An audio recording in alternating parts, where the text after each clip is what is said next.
இது வந்து செவ்வாய்க்கிழமை எடுத்திருந்தது. அன்னைக்கு எனக்கு வந்து நகராட்சியில வந்து செக்கப் இருந்துச்சு.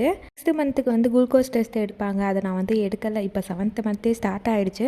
சரி அத போய் எடுத்துட்டு வந்துரலாம். அப்புறம் செகண்ட் கிட்டும் எனக்கு வந்திருக்கும். சரி அதையுமே வாங்கிட்டு வந்துரலான்னு சொல்லிட்டு காலையிலேயே கிளம்பியாச்சு. எப்பயுமே இந்த மாதிரி குளுக்கோஸ் டெஸ்ட் எடுக்க போகிறேன் அப்படின்னாவே ஒரு ஹாஃப் டே ஆகிடும். ஒரு 12 o'clock 1 o'clockலாம் கூட ரிட்டர்ன் வந்துடுவேன்.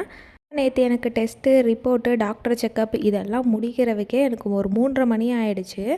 மார்னிங் வந்து ஒரு 9 o'clock தான் கிளம்பிட்டேன். அப்போ போனால் தான் ஒரு 1 o'clock ஆச்சும் முடிஞ்சிடும்னு சொல்லிட்டு கிளம்பிடுறது. ஆனால் 9 o'clock போயுமே எனக்கு 3:30 மணி ஆயிடுச்சு.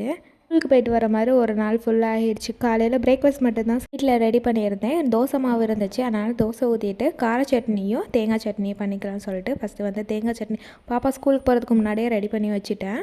தேங்காய் சட்னியை மட்டும் வச்சு அவளுக்கு தோசை ஊற்றி கொடுத்துட்டு அதுக்கப்புறமா எங்களுக்கு கார சட்னி பண்ணிவிட்டு மொறு மொறுன்னு தோசை ஊற்றியாச்சு. சட்னி வச்சு பிரேக்ஃபாஸ்ட்டை முடிச்சாச்சு. நாளைக்கு வீடியோவில் பார்க்கலாம்.